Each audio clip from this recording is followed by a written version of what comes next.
Come on, Creed. So today's topic is, does the Bible have continuity in it? And is it reliable?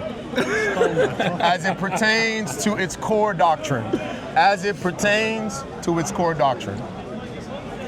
This debate starts in a particular place. John chapter 10, verse 36 is where it all starts. Actually, let's go with 30. And I'm paraphrasing. Jesus says, I and the Father are one. Am I right? That's right. Bring it up! Let's bring it up. That's right. What does that mean? What does that mean? That they're one in essence. One in essence. Yeah, I and the Father are one means So Jesus and the Father are one in So essence. he's claiming to be God. Claiming to be God. Fantastic. A little bit later, the Israelites, they pick up stones to stone this guy who's making this bold claim that he's Yahweh. Am I right? That's right. And in John chapter 10, verse 36, Jesus makes an even bolder claim by anchoring his position in the Godhead when he says, I am the Son of God. Dun dun. Boom, boom. You believe that? 100%. But we have a precept. And that precept says that if a prophet or a dreamer arises and they do true miracles, true prophecies and true miracles, that you should not listen to him. If he calls you to worship a God that you or your forefathers have not known. Let me ask you a question then. Did Jesus do true miracles? Yes. True prophecies, huh? That's right. So that criteria in Deuteronomy chapter 13, verses 1 through 7, it kind of fits him right there, huh? No. So he didn't do true miracles and No, he's not a false prophet. I didn't say that. I said... Well, that's what Deuteronomy 13 is talking about. Well, we'll see. Okay. I'm asking you, did he do true miracles? He did. Good, so it fits him there. No. So he didn't do true miracles. No. Okay, can we address this? So guys, his argument is that Deuteronomy 13 teaches that if a prophet comes and teaches you or it presents to you a God other than that you've known, then that person, even if he does miracles or has given true prophecies, he's a false prophet. So he's asking me, does this appeal to Jesus? My answer is no. He's not a false prophet. Step by step, ladies and gentlemen, we don't want to rush it. He's jumping to the conclusion. I haven't said Jesus is a false prophet. Did you hear me say that? Did anybody hear me say Jesus is a false prophet? You alluded to it, yes. Did I say it though? You said that this fits, Jesus fits Deuteronomy 13. I didn't say it, young man, I didn't say it. Let's take it step by step. Does Jesus do true miracles is the question. Yes, he does. So far he fits Deuteronomy chapter 13, verse 1. No. Notice what you're trying to do. Does Jesus do true miracles? Yes. Does he give true prophecies? Yes. But in the context, it's talking about a false prophet doing these things. We haven't got there yet. But that's what Deuteronomy 13 is talking about. Can we get there step by step? I thought we was already there. You're jumping the gun. Sorry, TikTok. We love TikTok shop. In Deuteronomy chapter 13, verse 2, it says that if a prophet or a dreamer arises and they do true miracles, and those miracles come to pass, and they call you to worship a God that you nor your forefathers have known. There it is. Okay? Now, when it says you nor your forefathers, is this talking about the Israelites in the time of Moses and previously? Yeah. Good. And it's going to be talking about going forward as well. Maybe. But I want to know if it's talking about Moses in this time and previously. It's talking about the Israelites after the Exodus, prior, and Abraham and all of them. Good. It's talking about all of that. It's talking about the theology within Israel going forward even after. Good. And it says that you should not listen to him if he does such a thing, right? Yes. Because God is testing you to see if you truly love him. Yeah. So he's testing them on the knowledge that they had of God. Am I right? He's testing them on their heart posture, on whether or not they will go after a false god rather than the true God that brought them out of Egypt. So in order for them to go after a false god, they must have knowledge of God. Am I right? Yes. Good, good. And so you shall not hearken to him, nor shall you listen to him. But you Am I right? actually can go after a false god without knowing the true God. Say that again? You can go after a false god without knowing the true God. You know, you got pagans that, you know, don't know the truth yet, right? Yes, no problem. But in this context, these people they know the true God, and then they will be leaving the true God for a false one. But these Israelites particularly are being tested. And it wouldn't be fair for God to test them unless they have knowledge. Am I right? Sure. Good. Now what should they do if they find a person who calls them to worship a God that they didn't know, nor their forefathers? According to this verse, what should they do? They're a false prophet. No, what should they do? Sorry, go ahead. So, what should they do? Huh? What should they do? Who? The Israelites who encounter this person. A false prophet should be stoned. Should be unalived. Great. Even if they're closest of relatives, am I right? Yes, bro. Come on. Okay, good. So now, when you look at this precept, I want you to imagine that you're in Judea, 1st century Judea. And the Israelites have stones over Jesus' head, and they're about to stone him. I want you to tell me, what would Jesus point to in the Torah, the first 5 books, to make them stop? I want you to say, I'm Jesus, I'm on the ground, my hands are up. Wait, look at Genesis chapter 18. It's going to tell you it's me. Don't stone me.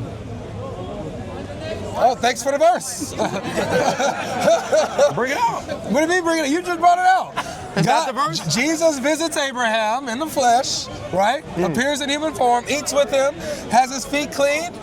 Jesus God's appears. feet? God comes in a physical form. God came down to clean feet. And got his feet washed. God got his feet washed. God got his feet washed. God's feet was dirty. By Abraham.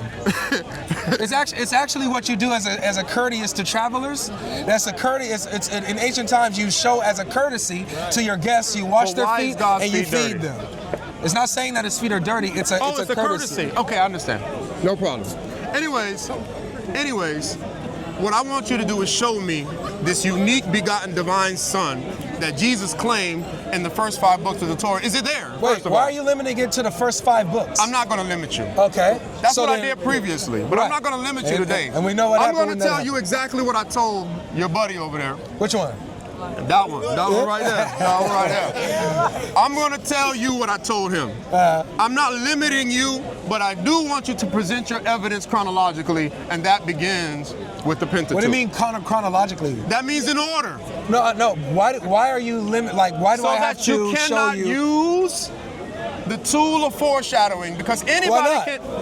The tool of foreshadowing, anybody can use that. Like today, for instance, if I see a prophecy and I want to fit myself into it, I can simply go out and write myself and make myself appear to be that way. So this is the tool of foreshadowing. Let me ask you a question. No, that's not how foreshadowing works. That's exactly how it works. Foreshadowing is when you have a script or a revelation given that foreshadows what's going to come.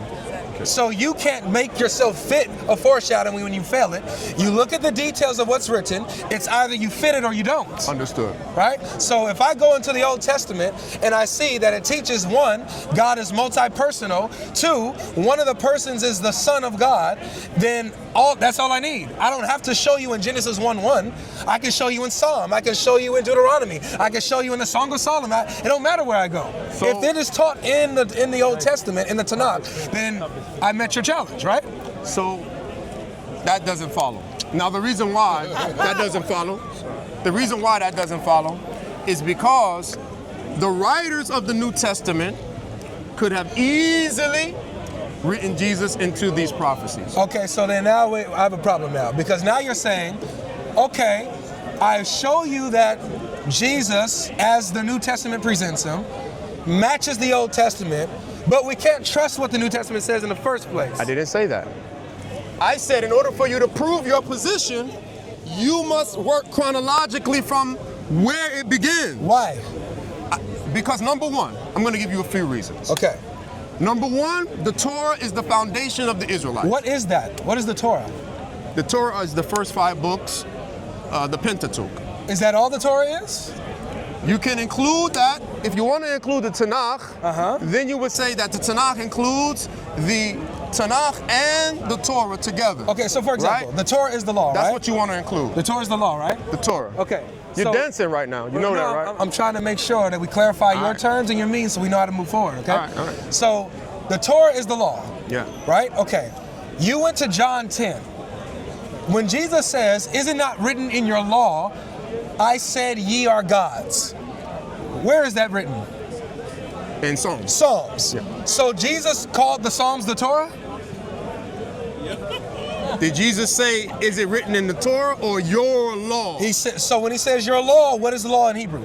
Your law. Is Torah, right? No, wait.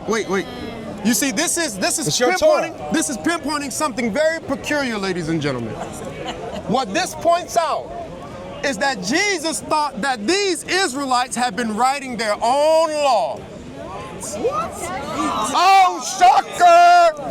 He said, isn't it written in your law? Did he say the law of Moses? Boom!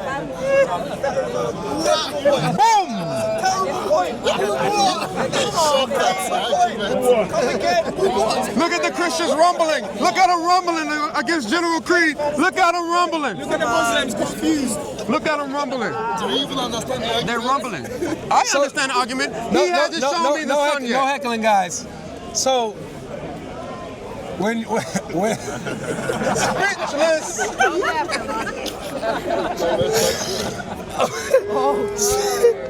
it's his confidence is killing me too.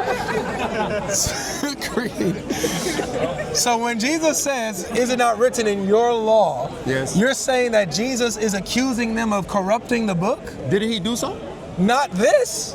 But didn't he accuse No, them he of corrupting? he never accused them of corrupting the book. Are you sure? Yeah, show me where he does that. Man, you setting yourself up for failure. Where's my phone?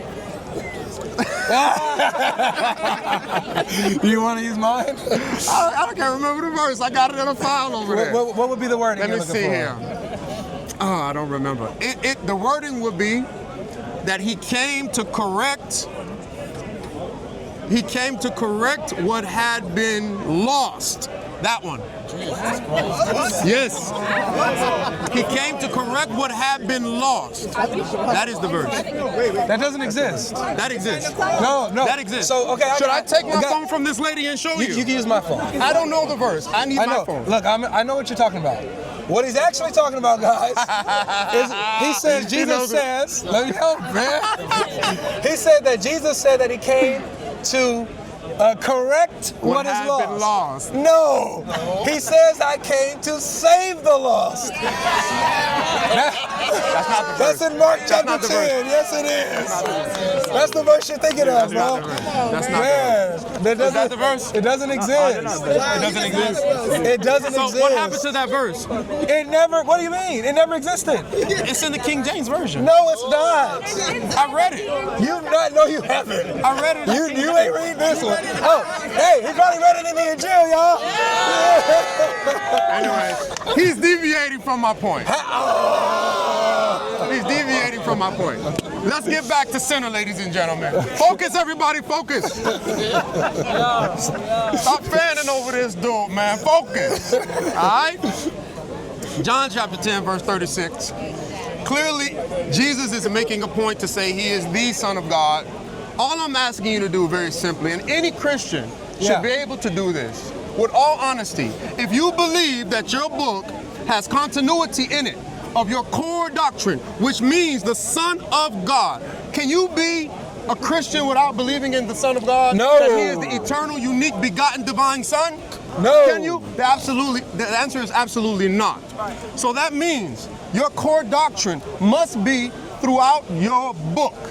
All I'm asking him to do is show me in the law of Moses that we're going back and forth about, is to show me this unique, begotten, divine Son of God that Jesus is claiming. If he cannot, He is a false prophet. He is not the Messiah. Your book has no reliability, and you should all of you should take your shahada today. Mashallah. Mashallah. All right. So Can you guys, show the sign? no. So everybody, listen. This is nice. I want to thank Creed for coming out, giving us a good conversation, man. I'm trying to wrap my head around what you're asking me to do, okay? Because at first you told me that you're not limiting me to the 5 books of Moses. You said I can use the whole Old Testament. But now you're demanding that I show you my exact flushed out theology in the first 5 books, right? That's what you're asking me. So look, this is what I'm a little confused. Do you agree, for example, that it is a core doctrine of Islam that Jesus is nothing but a messenger? That's not a core doctrine. That's not a core doctrine of Islam, that Jesus is nothing more than a messenger? It's not a core doctrine. Is it a core doctrine of Islam that Jesus is the Messiah? Yes. Okay, so it's a core doctrine that Jesus is the Messiah. So can you do me a favor? Can you show me in your first 2 chapters of the Quran where it says Jesus is the Messiah? Is that what we're talking about, my friend? Yeah, I just want to see if we're doing... Now you're dancing around. You're trying to show whether or not I have consistency in my argument. This is how you dance around the topic. All we want to do is see the sun. I'm not talking about that one. All I want to do is see the Messiah. I'm not talking about that one. I want to see the Messiah in the first 2 chapters of the Quran. Is that the topic? It's a consistency argument. She said, yeah, it is. Why are you fanning for him, man? Look, Creed. It's a consistency argument. So if you're gonna use an argument, it's equal scales. You know what I'm saying? No worries. So I'm not trying to change the subject to the Quran. I'm just showing you how your argument doesn't work. It's not consistent. No worries. We can. If you guys, after I finish dismantling your boy, you guys can actually come to me and grill me on my belief system of Islam, and I will show you that we have 100% continuity in our pages of the That's not what I'm Quran. asking. Do you have where the Quran says Jesus is the Messiah in your first 2 chapters of the Quran?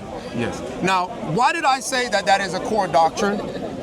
It's because I'm going to explain. I didn't ask why did you say that. You're deviating, so I'm going to deviate with you. I'm not deviating. I'm on your point. Look, if you give me an argument, and I'm noticing that the method of your argument is trash, I'm going to show you that it's trash by using it against you. Right. And so when you see, it's like rules for thee but not for me, it don't work like that. I got you. It's either this works for both of us or it don't work for none of us. No problem. So look, when I said to you that Jesus is the Messiah is a core doctrine of ours, that just means we believe in the messengership of him. And the reason why him specifically is because he's the one that comes before the Prophet Muhammad sallallahu alaihi wasallam. He's the one that spoke about the Prophet Muhammad sallallahu alaihi wasallam. And by default, believing in the last messenger is one of our core messages. That's the only reason. That's the only thing I meant by that. Creed, I love you. Because when you take your shahada, you say Ashhadu an la ilaha illallah, Ashhadu anna Muhammadan Rasulullah. And so in that, as a Christian, if you become a Muslim today, then of course you have to denounce Jesus Christ as God, right? So that's the only reason I said that. So, but in reference to the actual core doctrine that we have about God, and that's what we're talking about right now. We're not talking about messengership. We're not talking about prophethood. All those are core messages, but that's not the foundational core message of Islam. The foundational core message of Islam is that none has the right to be worshipped except Allah alone, without partner. Can you be a Muslim and not believe Jesus is the Messiah? No. All right, so you said it's a core doctrine. Yes. You can't be a Muslim and reject this. Yes. Where is this in your first 2 chapters of your book? Yes. So, again, that is not the core doctrine of God. Is it not Allah who's saying this? That is not the core doctrine of God. I don't get it. You get this. You believe that Jesus Christ is the Son of God. He is the Messiah and God. Am I right? Of course. That is the main message of Christianity. And one of the main messages of not Islam one is of the that main Jesus is the messages. Messiah that's going to come back Our and destroy the message says, Dajjal, La right? ilaha illallah, none has the right to be worshipped but Allah. It's not that Jesus is the Messiah. If someone Is was that to say, part of no, the no, main no. message? If someone says, Ashhadu an la ilaha illallah, wa ashhadu anna Muhammadan Rasulullah, they become a Muslim and they never have to mention Jesus. Is that a core doctrine? Yes, I said yes. Okay, I said yes. so all I'm asking for is to show me your core doctrine of Jesus being the Messiah No in your worries. first two As chapters. soon as you show me the Son, I'm gonna show you that. I'm gonna show you that. 1 second. This could be over 10 minutes ago Yes. if you just was honest and said that doesn't exist and therefore I need to read that it. standard, just 1 second, and that standard is actually a bad standard because I can't even uphold to what I'm telling you. I'm going to tell you why. Let me finish, Go ahead, okay? go ahead. So what we're seeing here is that according to your own argument, you can't uphold, let them listen please. According to your own argument, you can't uphold your own methodology I can't. and demands, so therefore you can't limit me to your methodology that you can't hold to. I can't. So I would definitely show you a divine Son of God in the Old Testament. I'm not limited to Genesis, Exodus, Leviticus, Numbers, Deuteronomy. I can use Psalm. I can use Song of Solomon. I can use Proverbs if I want. I can use Zechariah, Zephaniah. Amen. I can use whatever I Amen. want in the Old Testament. Hallelujah. Does it make sense? Yeah, he said hallelujah, y'all. Hallelujah. If I raise my hands, y'all gonna go yay too?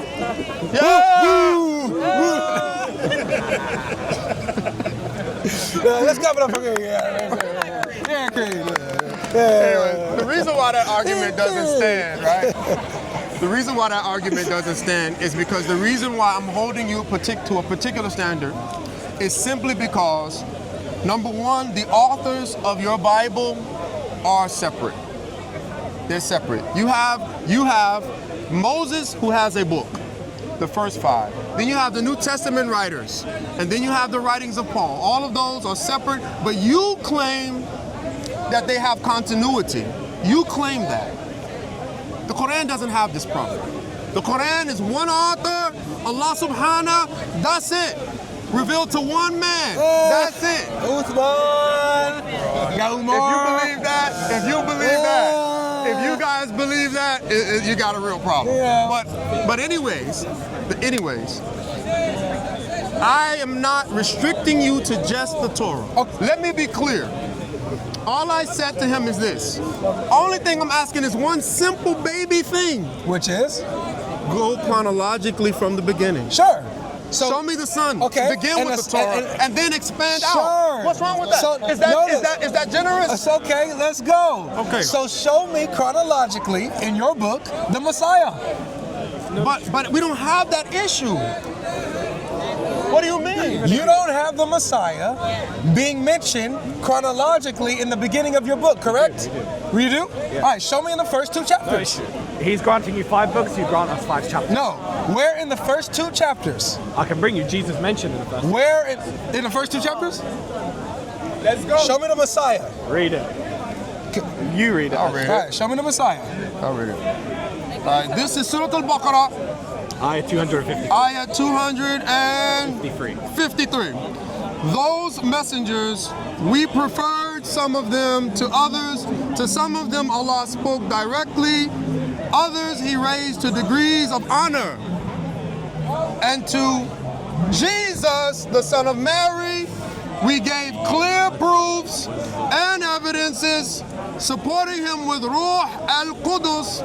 If Allah had willed, succeeding generations would not have fought against each other after clear verses of Allah had come to them, but they differed. Some of them believed and others disbelieved. If Allah had willed, they would not have fought against one another, but Allah does what He likes. All right, so just really quick, guys. Maybe I'm deaf. Maybe I'm hard of hearing. That's right. So I'm gonna trust all of y'all. Yeah. Did y'all hear once Jesus being identified as the Messiah? That's what I asked for, isn't it? So look, my brother, I think this is a stupid argument. Okay? And that's why he can't answer.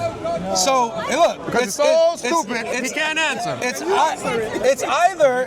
I will at the end, I'll answer. It's either we have the same standards and you provide for me the same thing that you're asking for, or you change your standards, give us a better argument. Number one,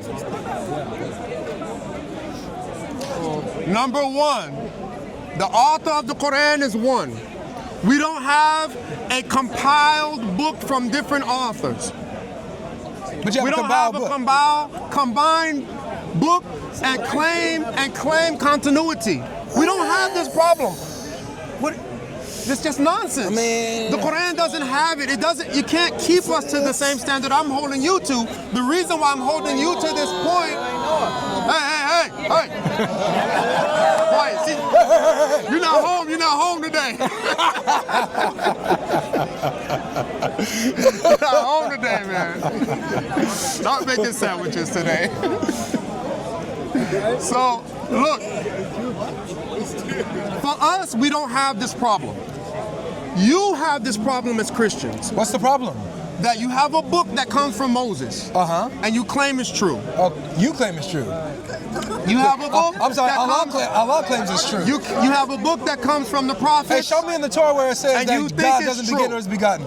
You have a book that comes from 4 authors, Matthew, Mark, Luke, and John. You say these are true. So does the gospel. And you have writings from Paul, and you say these are true. So does Allah. And then you compile them all together, and you say they have continuity. Yes. How are you holding me to that standard? We don't have the same type of book. It doesn't make sense what you're saying. Do you agree? So what you just described is progressive revelation, right? No. What I'm describing in truth are several authors that somebody has said has continuity. I'm asking you to prove it. For continuity to happen, there needs to be a progression, correct? Say again? For continuity to exist, that entails a progression, correct? Yeah. Okay, so what you just described is a progression of revelation, right? You have to prove it. You're saying that this is what I... Look, No. wait, just listen. I'm not saying that you believe that this is actual true revelation. Okay. But you're saying in my paradigm, I'm claiming that these are a progression of revelation, right? Yes, that's what you believe. So you're telling me that in my sequence of progressive revelation, when we're over here, I need to prove that this thing is exactly taught right here. That's what you're saying, right? What I'm saying... Wait, just really quick. Do you believe that the Quran is a progression of revelation? It's a revealed revelation over time. So it is a progressive revelation, right?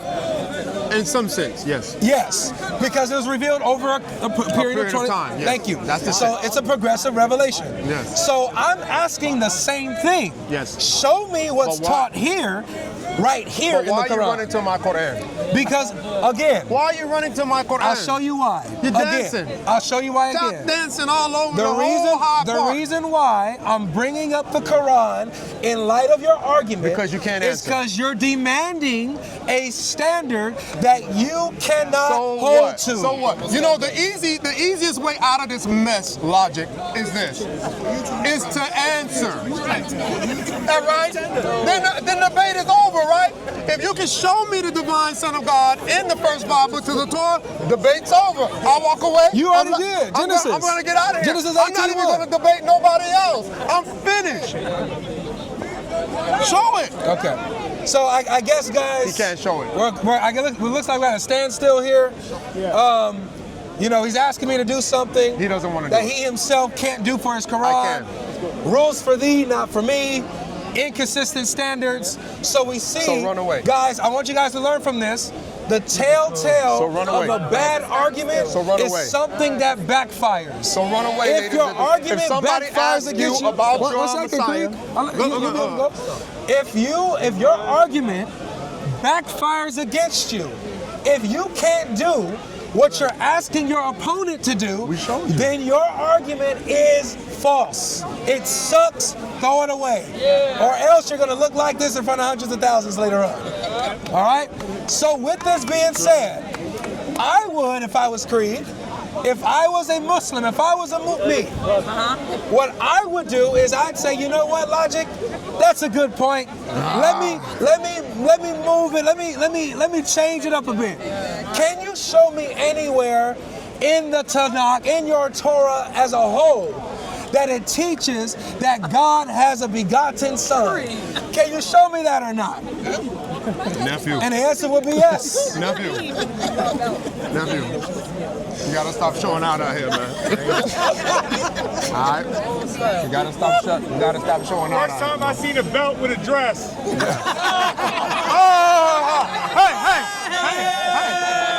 Hey, New Jersey, keep it quiet. Keep it quiet, New Jersey, keep it quiet.